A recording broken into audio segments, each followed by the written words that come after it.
A ver, pensemos en esto un momento. ¿Qué pasaría si los cimientos de nuestra civilización, esas historias que nos contamos sobre quiénes somos, en realidad estuvieran construidos sobre un secreto? Un secreto enterrado en la niebla de un siglo que casi nadie recuerda. Pues bien, al final de este análisis vamos a desvelar justo eso, el misterio de dos fuerzas opuestas que nacieron en las sombras y que, hasta el día de hoy, definen nuestro mundo. Soy el narrador, y esto es Crónicas Olvidadas.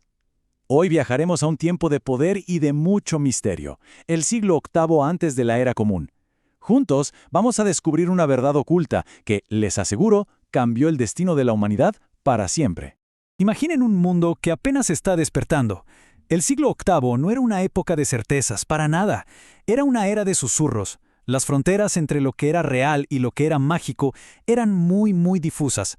Y es justo en esa penumbra donde las semillas de nuestro presente estaban a punto de ser plantadas. Miren esta línea de tiempo. No son solo fechas, Son como las fases de una transformación total.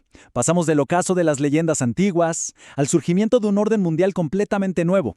Cada década fue un paso en la oscuridad, hacia algo diferente y hasta un poco aterrador. Y en el mismísimo corazón de este siglo nace un conflicto eterno.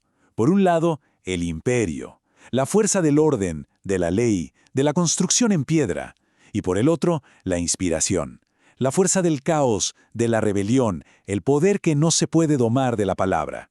Son dos titanes que nacen en el mismo instante, destinados a chocar por toda la eternidad.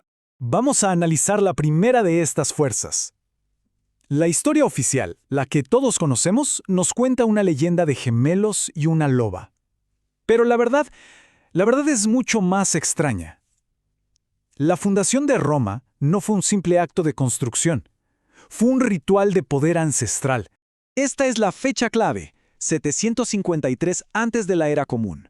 Un año que quedaría grabado en la piedra y en la historia, marcando el nacimiento del que sería el mayor símbolo de orden y control que el mundo conocería. Pero, ¿quiénes fueron sus verdaderos arquitectos? Aquí está, el dato que lo cambia todo. No fueron latinos, fueron los etruscos. Una nación misteriosa, empapada en conocimientos arcanos y sí, en magia antigua. Roma entonces no nació de un mito popular, sino del poder de una civilización oculta que sabía cómo doblegar la realidad a su voluntad. Pero, al mismo tiempo que se levantaban los muros de piedra de Roma, otra fuerza, una mucho más salvaje y libre, despertaba en el mundo. Un poder que no podía ser contenido por leyes ni conquistado por ejércitos. Era, literalmente, el nacimiento de la inspiración como un arma. Para los antiguos griegos, la musa no era solo una metáfora para poetas, no. En este siglo se convirtió en una fuerza real, tangible, casi como una diosa del caos creativo que susurraba ideas de rebelión en los oídos de quienes se atrevían a escuchar.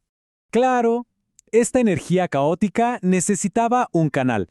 Un ser humano que fuera lo suficientemente audaz o quizá lo suficientemente loco como para darle forma y desatarla sobre un mundo que buscaba el orden a toda costa. Y esa voz fue la de Arquíloco. Pero ojo, él no era un simple escritor, fue uno de los primeros en usar la sátira como un arma política, un poeta cuya pluma era más filosa que cualquier espada. Arquíloco se convirtió, en esencia, en el recipiente humano de esa nueva y desafiante energía. Pero la historia oculta es siempre un tapiz muy complejo. Roma y la musa no eran las únicas piezas en el tablero. Mientras estas dos enormes fuerzas comenzaban su danza eterna, otros poderes, más antiguos y oscuros, movían sus propios hilos desde las sombras. Solo 3 años después de la fundación de Roma, ocurrió un evento que, en apariencia, no tenía nada de especial. Lejos del ruido de los imperios y las musas, en un lugar olvidado por la historia oficial, nació un niño. Abd ar-Rahman, un nombre que, en ese momento, no significaba absolutamente nada para el mundo, pero en las crónicas secretas su nacimiento fue anotado. Fue visto como un presagio. No podemos desvelar mucho más por ahora, pero este nombre se convertiría en una leyenda en la oscuridad, una pieza clave en un juego mucho más antiguo y vasto que el de Roma. Un eco que, de hecho, perdura hasta hoy en la noche. Y aquí viene la pregunta clave. ¿Por qué importa todo esto ahora? ¿Qué nos enseña esta crónica de un siglo perdido? Pues nos enseña que las mismas fuerzas que nos gobiernan hoy nacieron en esa misma oscuridad. Esto lo ilustra a la perfección. El legado de Roma es el imperio, la ley, las estructuras de control que dan forma a nuestros gobiernos, a nuestras sociedades. Y el legado de la Musa y Arquíloco es la inspiración, el arte, la sátira, la rebelión que desafía esas mismas estructuras. Vivimos constantemente en la tensión de estos dos pilares. Esta es la gran lección de esta crónica. La política, el arte, la cultura, todo es un campo de batalla para estas dos fuerzas primordiales. La lucha entre el control y la libertad no es nueva. Comenzó en secreto, hace casi 3000 años. Y esto nos deja con una pregunta final, ¿no? Si una era tan fundamental para nuestra historia fue malinterpretada de esta manera, ¿cuántas otras verdades estarán por ahí, enterradas, esperando a ser descubiertas? ¿Qué más no sabemos sobre nuestro propio pasado?